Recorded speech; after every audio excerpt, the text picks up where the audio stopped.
Hi everyone! Today we're going to be working on this exercise called 2x2. Before we start playing, let's look at the time signature and key signature.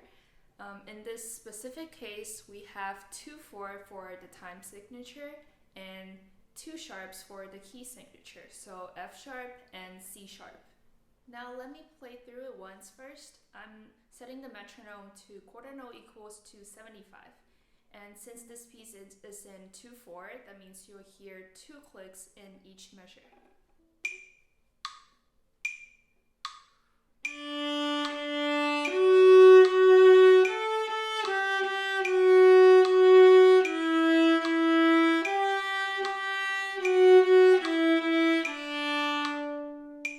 Now let's look into some details here.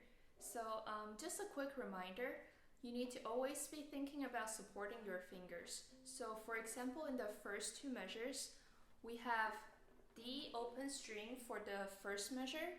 And when you're putting down the F sharp, please remind yourself to also put down the first finger, which is the E. So you have more support for your second finger, and you can have a better angle on your finger and a solid intonation. Now let's take a look at the placement of each finger. So going into the second measure, you have the F sharp. And the space between E and F sharp, the first finger and the second finger, is a whole step. That means it's wider than a half step. So when you put down your second finger, please remind yourself it's apart from the first finger. They're not tightly connected together. You have to make them a little bit apart. So you have E and then F sharp. If it's an F natural, it sounds like this. But now we have F sharp. Now let's take a look at the third measure. The third measure here we have an A. So you have 2 options. You can either do it on an open string A, or you can do it on with your pinky on the D string. Doing it with your pinky, it's a good chance to practice the independency and the strength of your pinky. And if you decided to do it on an open string A, there's also the challenging part of it because you have to have a really nice angle when you do the string crossing with your right hand. So one is more challenging for the left hand, one is more challenging for the right hand, and you can make the decision here. Let's move on to the 4th measure. So measure 4, you have F sharp. So it's very close. It's a half step from the G natural. So make sure that they are together. A half step is very small.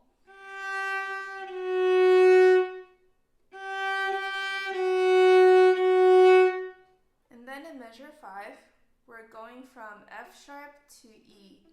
So it's a whole step. Take a look at my finger. The distance is very wide. So we're going from F sharp back to E, which is the first finger, first position on the D string is the E.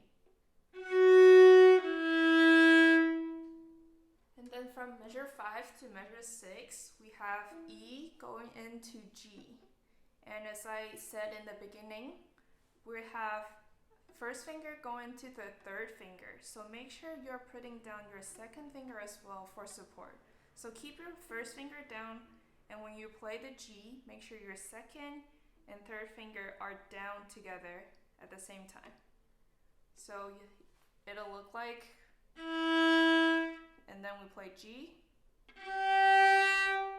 All 3 fingers should be down for supporting the G.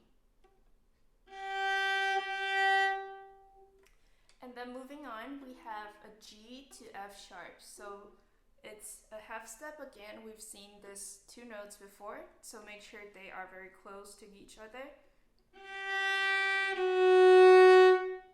Half step.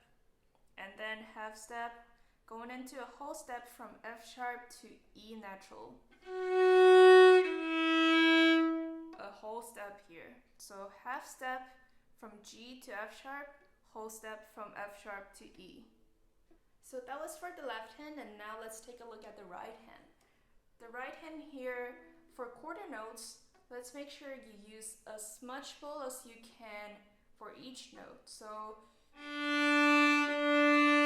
and for the eighth notes, since now we have 4 notes in a measure, let's not make ourselves too busy going back and forth. So let's just keep it in the lower half. It's harder to have a smooth bow change here, so make sure you think about leading with your elbow and make the bow change smooth, make the notes connected. Same for the last, second to the last measure here.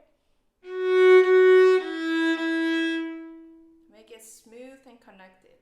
As you get more used to the tempo, the rhythm, your right hand and also left hand positions, you can increase the tempo little by little.